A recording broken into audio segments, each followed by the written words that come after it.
자, 일부 은행들이 주택담보대출 또 전세대출의 우대 금리를 없애고 있어서 그 여파가 은행권 전체로 확산되는 거 아니냐 이런 전망이 나오고 있습니다.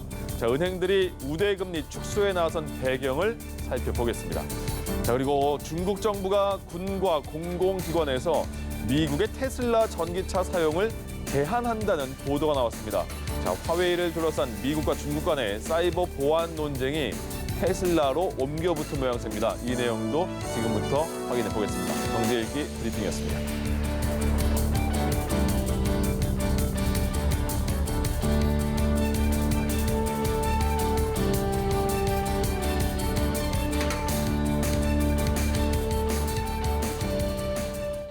네, 자세한 내용은 김대우의 경제일기에서 살펴보겠습니다. 오늘도 김대우 박사 나오셨습니다. 네, 어서 오십시오. 네, 반갑습니다. 안녕하십니까. 예.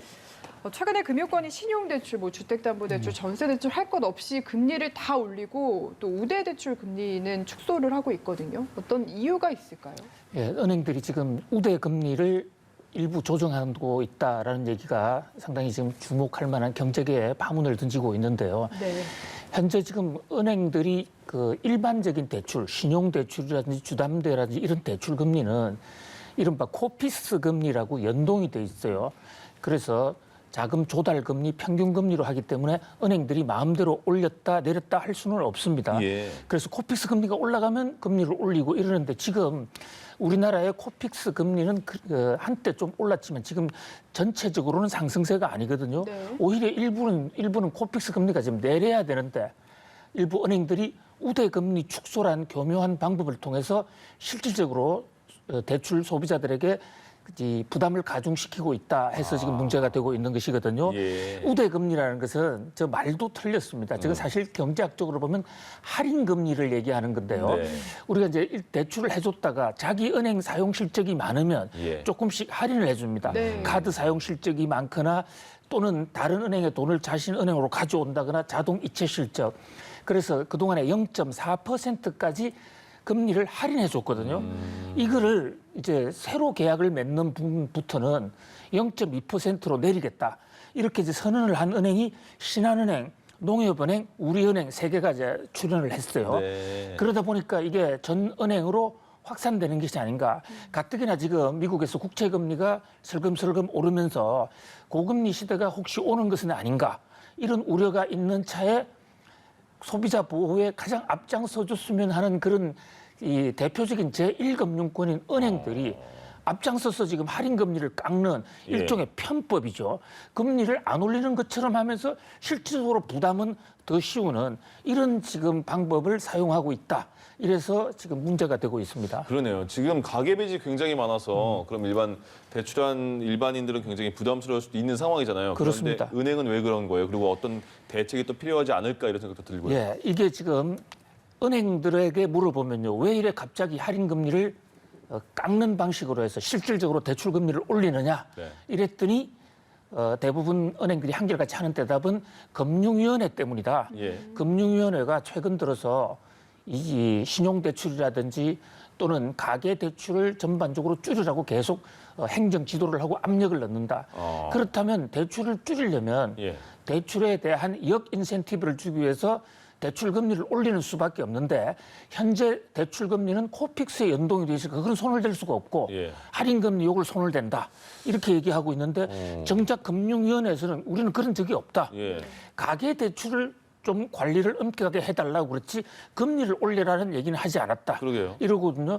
그러니까 결국은 이 금융위원회가 앞으로 혹시 있을지도 모르는 어떤 금리 인상 시대에 대비해서 좀 가계 대출을 보수적으로 운영해달라고 하는 그런 정책적 목표와 은행들은 돈을 조금 더 벌여야 되겠다는 예. 이 목표가 서로 맞아떨어지면서 그 피해가 소비자들에게 떨어지는 그런 형국입니다. 네.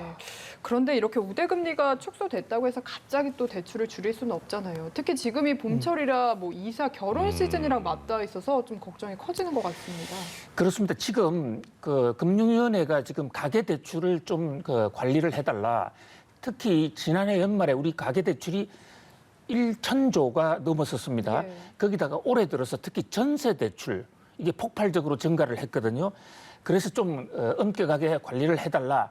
전체 통화량을 좀 관리해야 되는 금융위원으로서는 뭐 어쩔 수 없는 그런 당부 사안입니다. 또 연끌 대출이 너무 많이 늘어나면 그로 인해서 시중에 어떤 그 경제 부작용이 또 생길 수도 있고 나중에 금리가 올랐을 때 못 갚는 사태가 네. 생길 수도 있지 않습니까? 자, 그런데 이것을 급격히 이렇게 조절을 해버리면 충격이 올 수 있다는 그런 점에서 지금 앵커님 말씀대로 좀 조심해야 되지 않겠냐 생각이 돼요. 특히 최근에 왜 이렇게 가계대출 금리가 올랐느냐 이 내용을 보면 전세 대출이 많이 올랐거든요. 네. 그럼 전세 대출은 또 왜 올랐느냐 이렇게 파고 들어가 보면 지난 8월 달에 임대차 3법을 시행하면서 이른바 이제 그 전세금을 일정 기간 못 올리게 하고 계약갱신 청구권 제도라는 걸 하니까 아예 나가라 하는 그런 수요가 늘었단 말이죠. 네. 그러니까 그 사람들이 새로 전세를 구하려다 보니까 전세 가격은 오르고 대출이 늘 수밖에 없었던 그런 구조적인 문제가 있어요. 예. 올 봄에도 지금 그 3월, 4월 이런 어떤 전세 대출 수요도 있고 결혼 시절, 이사철 이런 게 앞두고 있을 텐데 이것을 지나치게 빠른 속도로 경직적으로 목표 관리를 하면 거기에 대해서 후유증이 있을 수도 있다. 그런 면에서 좀 탄력적으로 할 필요가 있습니다. 물론 금융위원회의 주장대로 현재 지금 연끌이라든지 너무 대출이 크게 늘어나는 것도 문제고 결국 두 가지 토끼를 충격 없이 효과적으로 잘 잡아야 되는 그런 정책의 묘가 필요하다고 보겠습니다. 영끌에서 집 사는 사람도 많아졌고 B2에서 주식 투자하는 사람도 많아졌고 그다음에 가계대출 많이 하면서 또 카드 돌려막기식으로 빚 때문에 또 빚을 져서 예. 갚는 게 맞나 봐요. 예. 그럼 이런 사람들 괜히 많이 부담스러울 것 같은데요. 그렇습니다. 그게 참 그 카드 돌려막기는 사실 최악이거든요. 절대로 해서는 안 될 행동 중에 하나가 이 대출 돌려막기인데 예. A라는 은행에 이제 대출 만기가 되면 또 다른 은행에서 또는 카드 회사에서 돈을 빼서 이쪽 빚을 돌려막고 저쪽 빚 오는 또다시 다른 은행 이렇게 되면 대출 수수료가 엄청나게 오릅니다. 특히 이 카드 빚은 상상 이상으로 우리가 생각하는 체감보다도 훨씬 더 금리가 높거든요. 그런 다중 채무자들 돌려막기 하고 있는 사람이 422만 명이 됐다. 그런 면에서 저 사람들에게 금리를 올리면 고통이 더 커질 거 아닙니까? 예. 그렇다고 해서 돈을 더 풀면 저 사람들의 숫자가 더 늘어날 수 있어요. 네. 그런 면에서 불필요한 이 가계대출 증가는 슬기롭게 잘 막고 또 고통을 받고 있는 사람에게는 당장에 눈앞에 큰 고통이 생기지 않도록 서서히 지금 고금리 시대가 이제 서서히 다가오고 있으니까 거기에 대해서 미리 좀 대처를 하라는 그런 시그널을 줘가면서 조금씩 긴축을 해나가는 그런 정책의 묘가 필요하다고 하겠습니다. 예, 알겠습니다. 다음 주제 보시죠. 네. 중국이 군과 정보기관 관계자 등에게 미국 테슬라 사용을 금지를 했습니다. 이게 표면적으로는 뭐 테슬라가 국가 안보를 위협하는 간첩 행위에 쓰일 수 있다. 이게 이유인데 전문가들은 대부분 이게 미국이 화해를 제재했기 때문에 일종의 보복 조치다라는 해석을 내놓더라고요. 예, 제가 중국이 이 테슬라 전기차를 타지 마라. 물론 그 대상은 공무원들이나 관용차에서는 테슬라 전기차를 이제 더 이상 하지 마라라는 얘기인데 예. 이게 지금 미중 간에 또는 전 세계적으로 상당히 지금 충격파를 던지고 있습니다. 자동차를 어떤 특정 자동차를 사라 마라 한다는 건 사실 어떤 면에서는 다른 나라에 대한 중대한 도전이고 네. 무역 마찰, 보호 무역일 수가 있는 것이거든요. 네. 특히 테슬라는 그동안 중국 시장에 운명을 걸다시피 해서 중국에 올인했습니다. 예. 그러니까 미국에서 만드는 테슬라는 별로 많지가 않고 대부분 테슬라를 지금 중국에서 만들고 있거든요. 네. 그런데 중국에서 관용차는 전기차 타지 마라. 이러니까 테슬라에서는 상당히 멘붕 상태가 빠졌죠. 네. 중국 정부의 그 입장은 나름대로는 논리가 있습니다. 그러니까 테슬라가 전기차고 예. 자율차고 전사나 컴퓨터화가 많이 되어 있거든요. 이 차가 들락달락하면 어느 지역을 왔다 갔다 한다는 것을 다 파악할 수가 있어요. 네. 그런데 테슬라가 중국 당국이 잘 모르는 어떤 정기적인 장치를 해놓고 예. 정보를 빼내고 있어 국가 안보를 위협하고 있다. 이런 얘기입니다. 네. 이것은 어디서 많이 듣던 얘기 같지 않습니까? 예전에 트럼프가 했던 거 아니에요? 그렇습니다. 예. 트럼프가 했던 방법을 그대로 지금 따라하고 네. 있단 말이죠. 네. 트럼프는 화웨이라는 회사, 5G 통신 회사죠. 또 중신통신이라고 중국의 통신 회사들 이런 회사들이 미국서 지금 이 통신기기에 중국제가 들어와 있는데 그 통신기기를 통해서 미국의 군사 안보 정보가 빠져나간다. 그래서 지금 화웨이는 미국의 수출 수입도 안 되고 화웨이와 거래를 하는 민간업자들은 지금 정부의 지원금도 못 받고 직격탄을 맞게 돼 있거든요. 예, 예. 바로 그런 면에서 너무 똑같아. 그래서 이것은 트럼프에 대한 보복이 아닐까. 그런 현재 지금 추측이 나오고 있죠. 중국 당국은 보복은 아니다라고 하지만 예. 보복일 것 같다는 그런 합리적인 의심이 들고 있는 것이죠. 그러네요. 정말 똑같은 상황인데 그러면 테슬라 같은 경우에는 어떻게 지금 반응을 해야 됩니까? 테슬라 입장에서는 이 테슬라의 그 머스크, 예, 예. 일론 머스크 요즘 기가 많이 죽었어요. 네. 네. 미국 정부가 뭐 할 때는 대통령을 향해서도 세게 공격을 예. 하고 이른바 그 트위터라든지 각종 매체를 통해서 대항을 해왔는데요. 예. 중국 공산당이 이렇게 나오니까 아주 기가 죽어서 한마디 했습니다. 우리는 스파이 활동을 한 적이 없습니다. 잘 굽어 보살펴 주시옵소서. 그리고 만약에 스파이 활동을 한 흔적이 나온다면 예. 난 아예 사업을 하지 않겠습니다. 네. 우리의 진정성을 믿어주세요. 네. 지금 이런 얘기거든요. 지금 테슬라 입장에서는 만약에 이 사태가 좀 더 확대가 돼서 테슬라 전기차를 민간도 사용하게 하지 못하게 한다면 예. 그야말로 그 영업의 기반이 완전히 잠식당하는 그런 위기 상황을 맞을 수가 있거든요. 지금 현 상태에서는 중국 정부나 공무원들이 테슬라를 사용하는 것은 그렇게 많지가 않기 때문에 예, 예. 아직은 이제 견딜만은 하지만 하나의 이것이 큰 공포의 협박으로 다가오고 있다 이렇게 볼 수가 있겠습니다. 미중 사이에서 지금 상황이 녹록지 않은 것 같은데 이게 풀리기는? 예, 그러니까 이게 지금 죄송합니다. 아마도 특별한 문제가 있어서 이렇게 테슬라를 때렸다기보다는요. 예. 중국 정부에서는 바이든이 오면 이제 트럼프는 가고 미중 무역 전쟁도 좀 해소될 것이다. 예. 상당히 낙관도 해오고 네. 또 바이든 대통령이 당선되도록 중국 국민들 사이에서는 지지하자는 그런 분위기조차 있었지 않습니까? 예. 그런데 정작 당선이 되니까 바이든 대통령이 전혀 미중 무역 갈등을 풀 그런 조짐이 없고 예. 또 지난 주말에 있었던 알래스카談判 거기서 또 서로가 아주 극렬하게 대치만 하고 엄청 싸우던데. 예, 논쟁만 확인했지 않습니까? 그리고 특히 알래스카에서 있었던 그談判에서의 내용은 평소에 외교관들이 입에 담을 수 없는 네. 그냥 거의 막장 드라마처럼 네. 너는 뭐 나쁜 놈이다 한마디로 이런 나쁜 사람이다 이런 지적이란 말입니다.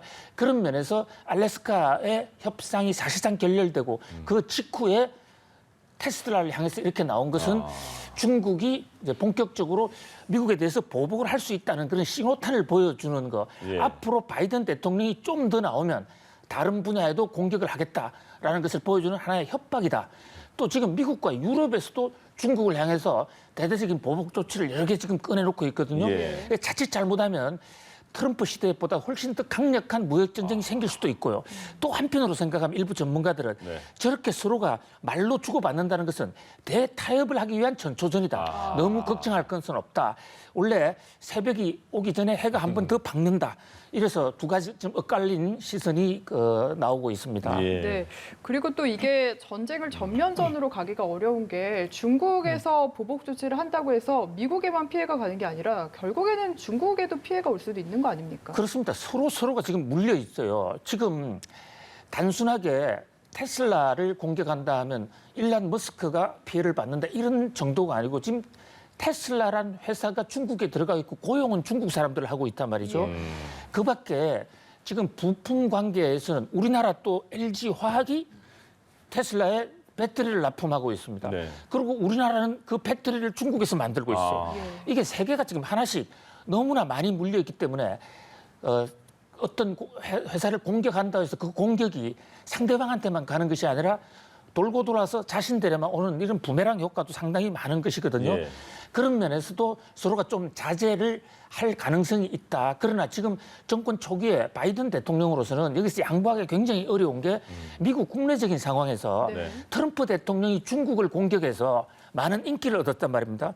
그런데 바이든 대통령은 지금 친중파라는 오해도 받고 있었는데 대통령 당선되자마자 정권 교체되자마자 중국과의 어떤 특별한 양보도 없이 친해져 버리면 예. 미국 내에서 지지 기반이 떨어질 수도 있다. 네. 이런 점을 또 생각하지 않을 수 없기 때문에 예. 바이든 정부로서도 매우 신중하게 지금 중국에 관한 공격을 계속 이어나가고 있습니다. 예. 특히 지금 문제가 되고 있는 게 곡물 부분인데요. 네. 곡물도 작년에 중국이 미국 곡물 수입 금지를 하지 않았습니까? 대두. 예, 대두가 지금 콩이거든요. 수입산 네. 대두. 그러니까 미국도 물건을 못 팔았지만은 중국의 대두값이 올라서 중국의 서민들이 아주 생계가 걱정이 되는 예. 이런 서로가 물리는 그런 지금 혼전이 되기 때문에 최악의 상황만은 서로가 막으려고 노력하지 않을까 이런 기대를 해봅니다. 아, 대두 하면 흠칫 놀랍니다. 제가 어릴 때 별명이 대두여서. 그 마지막에 그 일론형을 믿는 그 일반 사람들이 많잖아요. 네. 어떻게 할까? 그 사람들도 많이 속상해할 것 같은데. 그렇습니다. 지금 일론 머스크가 주가도 많이 떨어졌어요. 그래서 이제 바로 이 대목을 중국은 공격을 하는 거죠. 예. 미국의 여론을 때리자. 아. 미국의 주주들, 돈 있는 주주들을 흔들면 미국 정부가 바이든 정부가 좀 물러서지 않겠는가. 네. 그럼에도 불구하고 뉴욕 증시에서는 지금 테슬라 주가가 올랐어요. 예. 그 돈나무 누나라고 하는 캐시 우드라는 여인이 있지 않습니까? 그 여인이 지금 펀드 매니저인데 지금 600불 하는 주가가 3,000불까지 갈 것이다. 나를 믿어라. 그리고 있고 또 주가도 올랐기 때문에 예. 과연 시장이 어떻게 반영할지는 좀 더 두고 봐야 될 것 같습니다. 알겠습니다. 자, 김대호의 경제 읽기 김대호 경제학 박사와 함께했습니다. 고맙습니다. 감사합니다. 감사합니다.